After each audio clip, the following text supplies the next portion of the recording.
Hello everyone and welcome to another episode of Living La Vida Lidka, where we focus on food, fashion, fitness, and fun.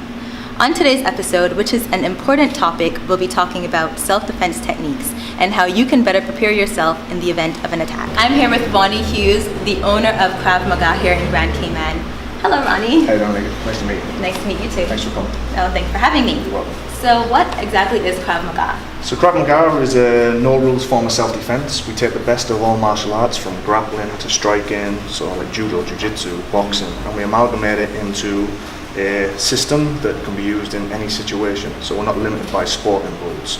So where sport stops, we begin, so to speak. So we can eliminate the threat of things like weapons, multiple attackers, things that you wouldn't find normally when you do things like boxing or judo or jiu-jitsu if there's a sport aspect. So we take all the best components and we utilize it for the street. And it's able to help me if a 6-foot person tries to attack me? Yes. Okay, well, let's get into it. So in KRAV MAGA, we focus on real life situations and we look at the 10 most common attacks. One of those, particularly against women, is when someone comes up and grabs you. So most men, when they fight, will try to hit and strike each other. But if they're trying to intimidate a woman, they grab, control, intimidate, and try to restrain.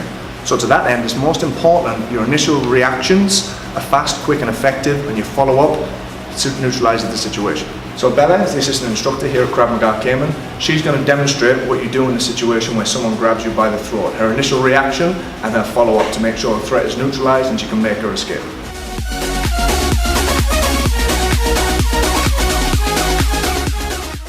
The first most important thing is not to let the attacker gain an advantage. So your initial reaction is vitally important. The first thing Lex is going to do is, as I grab the neck, she's going to reach up on outside my wrists and in a plucking motion with all of her thumbs on top and there, she's going to pull them down so that it releases the grip. Right? As she does that, she leans back and her right knee is going to come up like so, straight towards the midriff. Right? So she leans back, breaking the grip and also striking. This makes me push back. From here, Lekka's most important thing is that as she backs away, if I try to advance, she just follows up with combatives. So as I back away, you get into your fighting stance and you just go hell for leather, make sure I don't come at you. Okay. Alright, so let's do it again. So from here, break the grip, knee, boom. From here, as I back up, boom, boom, boom, just, yeah.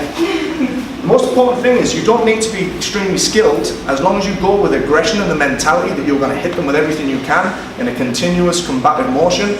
You're creating the opportunity for you to make your escape and also not giving the attacker a chance to think about what they want to do next.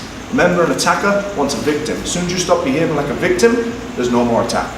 I'm going to throw you a curveball. Sure. So the chances of someone attacking me would be either I'm leaving the library late at night on the university campus, yep, or I'm leaving the bar after spending time partying. Sure. Chances are I'm wearing high heels. Right. So how can I use those heels when I'm kicking to my advantage?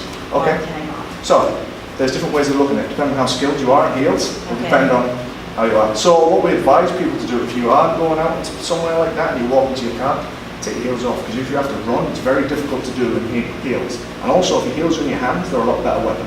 So preemption is better than correction. Excellent tip.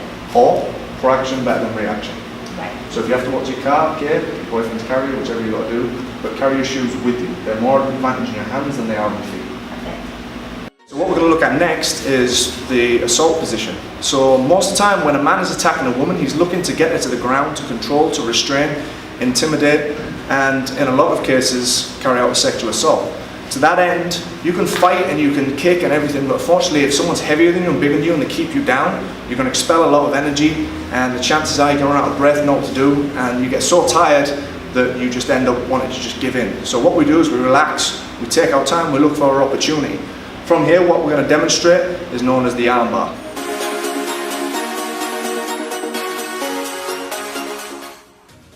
So what we're going to look at is breaking it down in simplistic terms. The idea is you're using the most powerful part of your body, which is your lower limbs, okay, to work against one small joint, which is the elbow. Okay, so we create a fulcrum of pressure that snaps this joint and hopefully renders the attacker obsolete. So, most important thing here is you control my arms. So the first thing you're going to do is as I grab you like this, pinch your elbows tight to your ribs. Elbows pinched. Now put your foot on my hip. Good. Now turn yourself. Boom. Now swing your leg over my head. Now lift the hips up. Tap. Right. Lock their arms so they can't pull it away. Okay, I thought I would try to get rid of your No, arms. because that you want, if you try to get rid of my arms, they're just back here and you Oh, get hit. that's true. So now if you grab my arms tight, like put your hands across, so like I just showed you, so like this, over, I can't pull my arms out now. Okay. Now you put that leg down and that on my hip. Now turn yourself to the side and look, I'm off balance. I'll swing that leg over my head. Now look, I can't get my arms out. Bite your heels to your butt.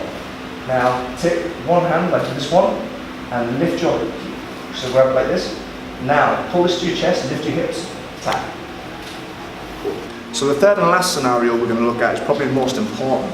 This is called an attack from behind, the rear naked choke. Now what happens here is someone is unsuspecting, you're on a college campus or you're leaving work late at night and it's dark, someone comes up behind you, wraps the arm around your neck, starts choking, you panic, the next thing you know, you're fighting for your life and you don't know how to get out of it, you can't breathe, the next thing you know you pass out and anything can happen to you. From there it becomes an abduction aspect, you're unconscious, there's a multitude of things that can happen.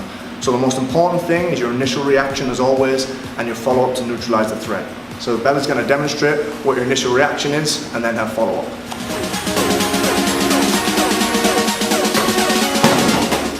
Fingers into the arm, right? You're going to sweep this leg round, don't do this, whatever you do, because that takes your balance. So step, and then just turn and step. That's it. So fingers into the crease, this buys you airspace. Now, as I pull you, step your right leg around. Go, now, turn. That's it. Now, keep holding my arm so I can't pull it down to get up. Stomp on my head.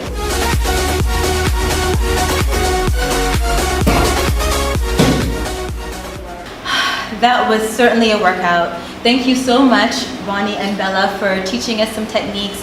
I hope this serves you well. Actually, I hope you never have to use these techniques. But if you are in this situation, someone's trying to attack you, may you be able to put this into place. So you offer additional classes, not just self-defense classes, is that correct? Correct. So we offer strength and conditioning, we offer jiu-jitsu, which is the sport-based martial art, and KRAV MAGA as well. We're open to all levels. We also teach kids, Monday through to Thursday from 4 till 5 o'clock. Our classes run Monday through to Friday, starting at 5 p.m, all the way through till 8 o'clock. Anyone can come along if they want to just drop us a line, go via the email or the contact numbers are there as well. And if you want to find out any additional information, just please pop in and see us. We're more than happy to help. Perfect. And you work with the Crisis Center? We do. So we're ambassadors for the Cayman Islands Crisis Center. It's a cause very close to our hearts.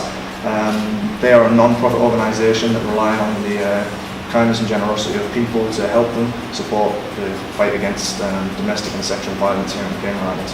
For more information on KRAV MAGA, visit their website or stop by their location at the Merco Center. And be sure to mention Livin' La Vida Lidka for a special discount off your first class. Thank you so much for watching. Take care and I'll see you soon.